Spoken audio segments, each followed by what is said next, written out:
करते हैं आज के एक मुख्य विषय पर चर्चा। गुरुजी, आज के इस अंक में हम बात करने जा रहे हैं अफारा। क्या होता है ये अफारा? क्योंकि अफारा नाम से ही जैसा कि पता चलता है, पेट का एक ऐसा रोग जिसमें बेचैनी होना, जिसमें से अंदर से कुछ ऐसा लगना कि कोई तो चीज है जो फंस रही है शरीर के अंदर। किस तरीके का रोग है, कैसे उत्पन्न होता है, शुरुआत में क्या महसूस होता है जब ये रोग शुरुआत होती है? तो देखिए, जब आप सूखा खाना ज़्यादा खा रहे हैं, सूखा खाना, जी। पानी तरीदार चीज़ का कम प्रयोग कर रहे हैं, अच्छा अच्छा।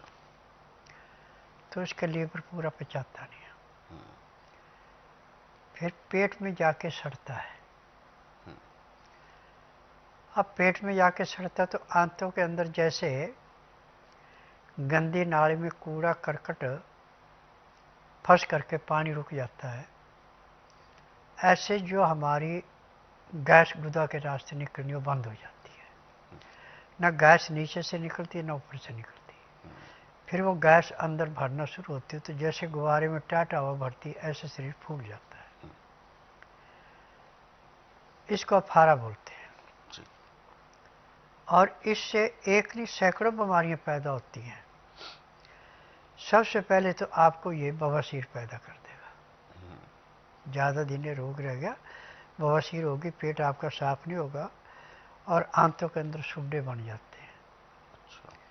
फिर तरह तरह के आप चूर्ण लेते हैं, बहुत कुछ करते हैं। सुबह खाली पेट पानी गर्म पीते हैं, ठंडा पीते हैं, चाय पीते हैं, परंतु पेट साफ नहीं होता।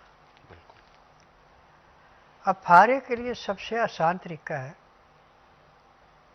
कि 5 ग्राम रस अदरक का निकालें, 5 ग्राम नींबू का रस मिलाएं, उसमें 2 चम्मच शहद मिला के उसको आस्ता आस्ता चाटते जाएं। नींबू और अदरक और शहद, ये तीनों चीज़ें अंदर जाके सबसे पहले तो लीवर की धुलाई करती हैं, उसके बाद पैंक्री की धुलाई करते हैं, फिर पित्ते में जाके जो तेजाब बढ़ा उसको नॉर्मल करते हैं, फिर आंतों में जो कचरा फंसा था उसको जैसे रेते की ढेरी पे पानी डाल के रेता पानी चूसता जाता है और जो थोड़ी हवा में उड़ जाता उड़ना बंद होता है, ऐसे ही पखाना अंदर आंतों में सूखा हुआ उसको पिघलाता है। जैसे एक खुराक का भी ली आपने, थोड़ी राहत मिली, फिर 2-2.5 घंटे बाद फिर खुराक ले लें। 3 खुराकों में आपको दस्त लगने शुरू हो गए, परंतु दस्त जो है बहुत ज़्यादा पानी जैसे नहीं आएंगे। जैसे भैंस गोबर करती है ऐसे उस प्रकार का पखाना आएगा और आपका जो गुब्बारे की भांति पेट फूला हुआ था बिल्कुल सिकुड़ जाएगा। और ये क्रिया आप कम से कम 1 हफ्ता लगातार करें। और खाना खाते समय 2 गिलास गर्म पानी लहसुन प्याज अदरक का रस मिला के यदि आप पीते हैं, उसका तरीका है कि ताज़ा गर्म गर्म पानी, उसमें लहसुन प्याज अदरक का रस डाल दें, खाना बिल्कुल ताज़ा, जिस भी अनाज को खाना उसकी चोकर नहीं निकालनी, जो भी सब्जी बनानी उसको छिलना नहीं, जो भी दाल बनानी है छिलके वाली बनानी, दाल को छौंक नहीं लगाना, सब्जी को छौंक नहीं लगाना, उबालना है, उबलते समय इसमें काला नमक हल्दी डालें और मसाला पीस कर रख लें, जिसमें सौंठ,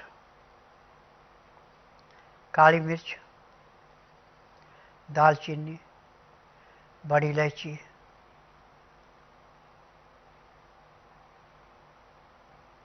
थोड़ी अजवाइन, थोड़ी सौंफ,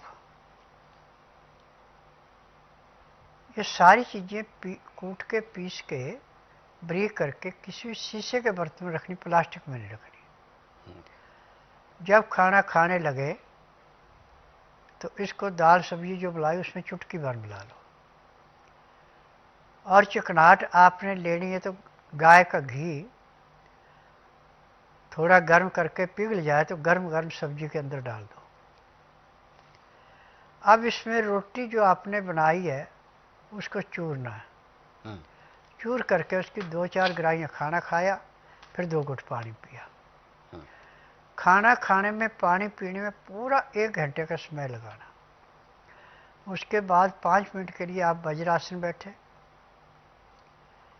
फिर 20 मिनट के लिए आप थोड़ी सी सैर कर लें। 20 मिनट से आधे घंटे तक आप शवासन लेटे। 5 मिनट के लिए बाईं साइड करवट लें, 3 मिनट के लिए दाईं साइड करवट लें, फिर सब आसन लेट के बाईं साइड को करवट लेके उठें। आपके शरीर में इतना हल्कापन आएगा जैसे आप 8 घंटे की निद्रा पूरी करके उठे। अब ये क्रिया आप सुबह शाम दोनों टाइम करेंगे। सुबह का खाना खाने के बाद आपको कम से कम आधा घंटा लेटना अति आवश्यक है।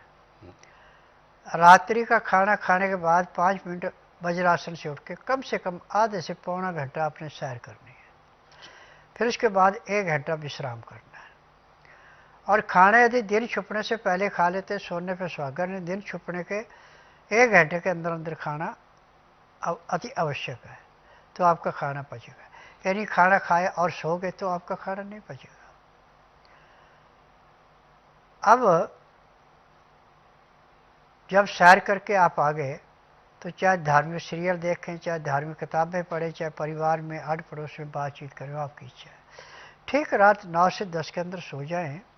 सुबह आपके पेट में जैसे घड़ी में अलार्म लगता है ऐसे गड़गड़ाहट होगा, और एकदम उठ गए तो बहुत बढ़िया।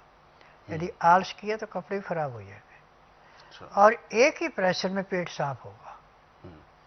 फिर उसके बाद आप आधा घंटा कपालभाति, 15 मिनट भस्त्रिका, 8-10 बार अग्निसार, 15-20 बार यही, 5 मिनट कुंभक, और 1 घंटा पूरा लोन ब्लोन करें। तो आपका पेट ऐसे मुलायम होगा जैसे धुली हुई रुई होती है।